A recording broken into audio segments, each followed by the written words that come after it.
Hi guys, it's Alicia, and can we just address this big giant glare that's like on my forehead coming through my window?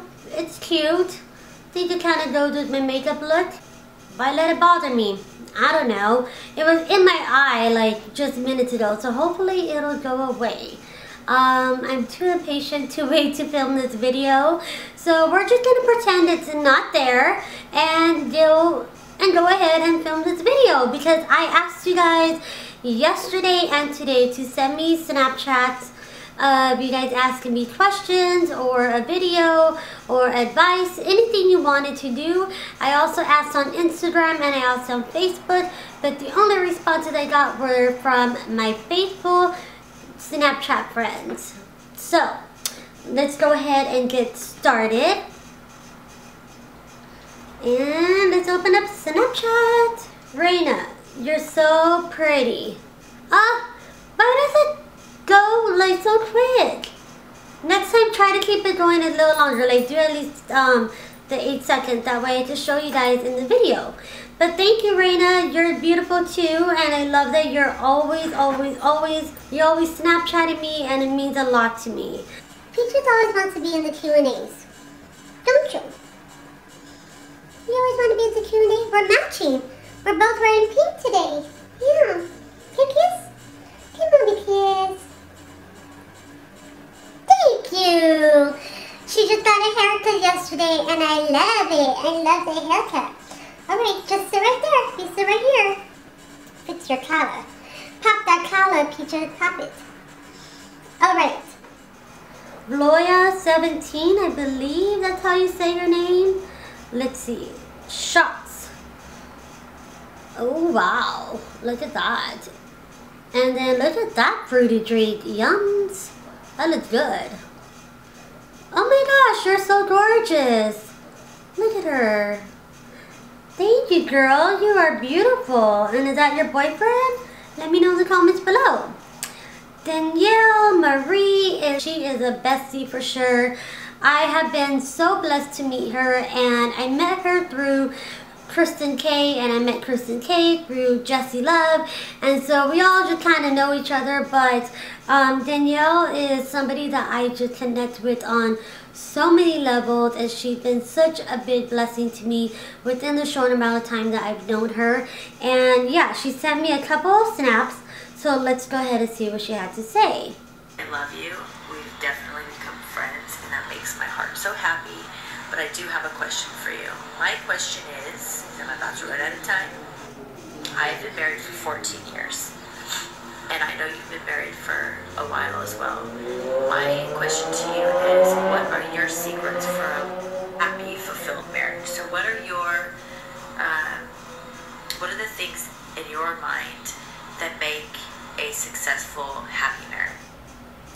That is a wonderful question, Danielle, and I'm glad that you asked that, because I can look to her as a mentor. I definitely do.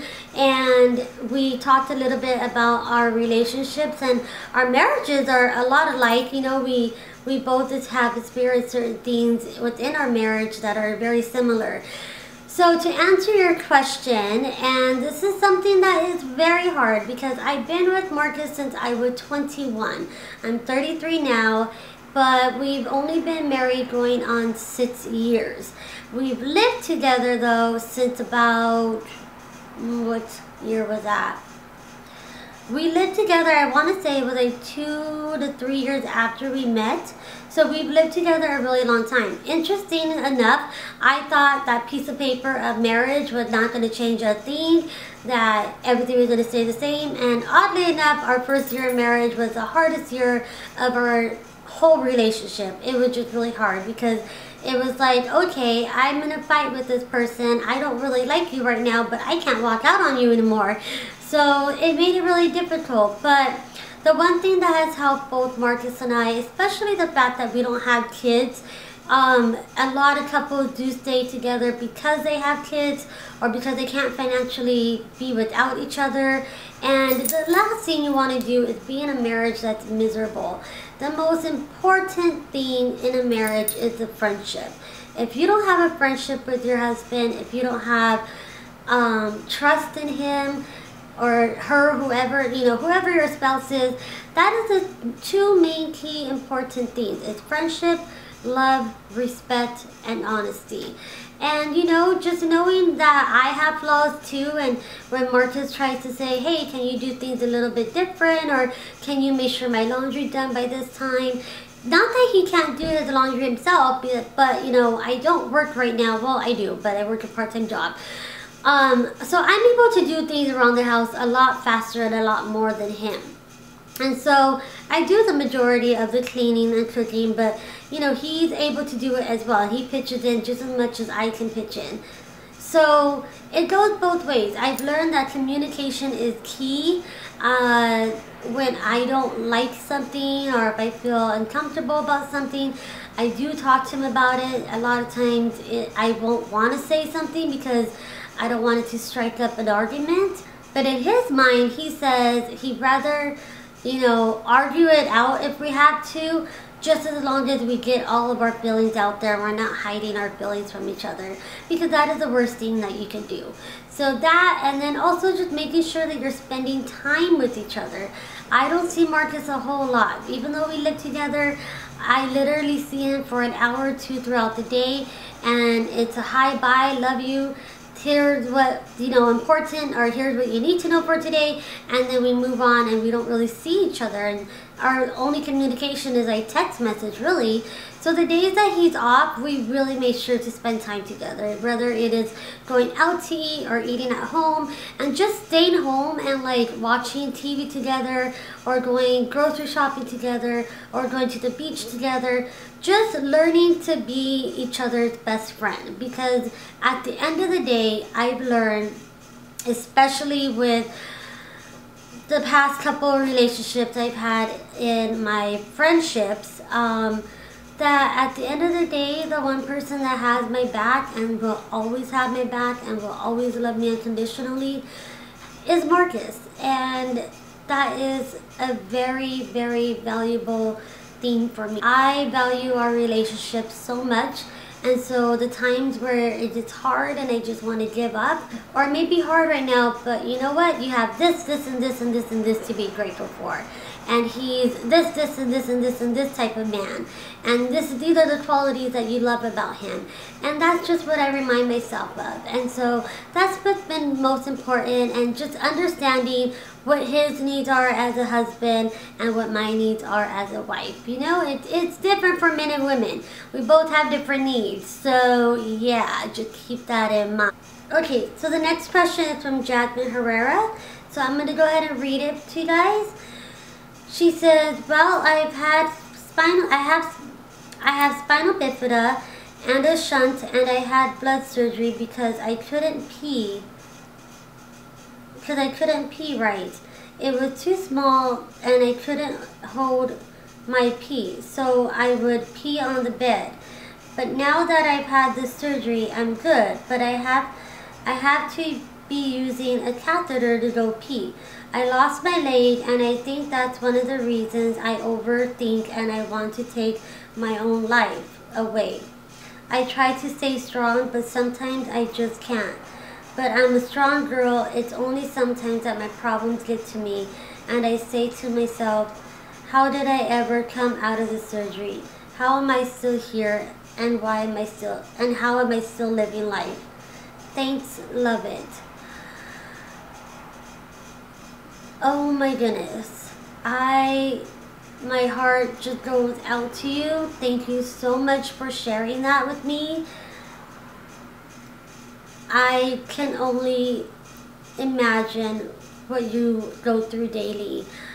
I've been in similar situations where I have a catheter for, you know, a couple of weeks or a couple of months, because I've had hip surgeries, and when I have hip surgeries, I literally have a cast from the waist down, and I'm not able to sit or move or do anything. I just have to lay there, and I have to use a bedpan to go to the restroom. I've gone through that 4 times, and I had to learn to walk all over again 4 times.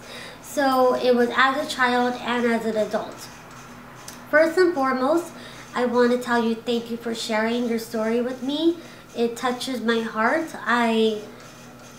I couldn't believe the words I was reading because your story is so powerful. And I thank you for trusting me and sharing that with me. Secondly, just the fact that you are able to speak about it tells me how strong you are.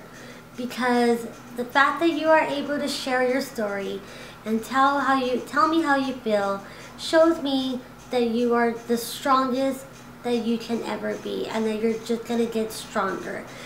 Just like I said in the last video about the suicide, there is a reason for you. Just because you no longer have a leg or an arm or both arms, I don't know if you guys know of that speaker, but he literally has no legs and no arms, and he is a motivational speaker. The guy does everything on his own.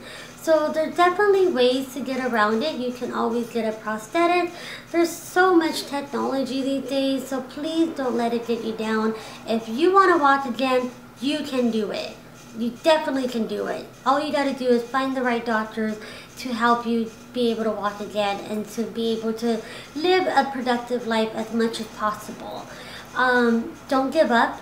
This is just something that unfortunately is a part of your story, and you may not understand it right now, but you'll understand it later on, you know, as time goes on, and you'll understand why God put you in this situation and why he chose you. It is not a mistake, and he chose you for a reason because you're strong enough.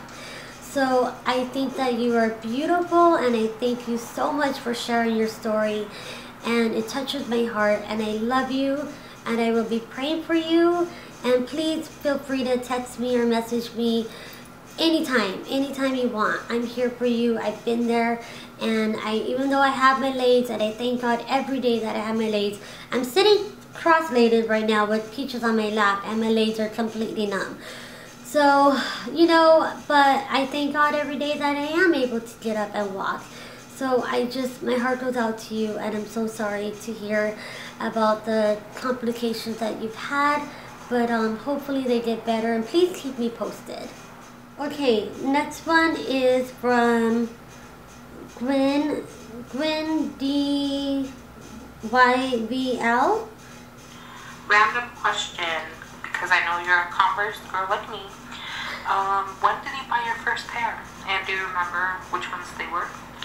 Oh, that's kind of cool. My first pair of Converse, I've been wearing Converse since I was in high school. And I believe that the very first pair I bought were the black and white ones, like the original ones that everyone has. I have them now. And that was all I wore in high school, along with like the Vans. I wore those too, but Converse was my to-go-to shoe in high school. And I wore them all the time. And now I wear them again all the time because I love my white ones. The white ones are my favorite. I've had 2 pairs of those. Hold on. Peaches wants to get down. Okay? Say bye, Peach. Say bye. Okay. I love your Converse, by the way. I like the all black ones a lot. So thanks for asking that. That's so cool. Next one is from Sylvia Sanchez. Alicia, what's your favorite coffee to wake up to? Because this one isn't working today. Oh my God, I love you, Sylvia. You are so funny. She has a YouTube channel. Her abuelita gets down in the kitchen. I will link her channel right here below. As well as anyone else that I've mentioned that has a channel, I will link them in the description box right here. Sylvia, the coffee that gets me going is Starbucks. That's it. If you have a Keurig, the Keurig coffee from Starbucks is really good. I do recommend that one. Get the darkest roast possible and make it as potent as possible. So that means don't make it like 2 cups. Make it like 1 cup or even a half a cup. That way it's super, super strong, because I like super strong coffee, but I also like a lot of milk in it with a lot of sugar. So normally what I do in the morning to get me going, to get me awake, and it's the only coffee that gets me going, is I go to Starbucks, I order a black coffee, I order an iced coffee with no ice, no milk, and only sweetener. And then I bring it home with me, and throughout the week I just pour it into my own personal cup, and I add my own soy milk that is flavored with vanilla from Trader Joe's, whatever kind of milk that you want to your liking. Also, I forgot to say that I do add the sweetener at Starbucks. So if you don't want to add sweetener, just add sweetener at home. And that is what works for me the best for coffee. And it also saves me a lot of money, because with that one Trenta, that will last me a whole week versus going every day to Starbucks and buying a coffee. I don't like that. They rip me off that way, so no. So thank you guys so much for your questions. I appreciate every single one of you. You guys are just so amazing to me, and I love you guys more and more each day.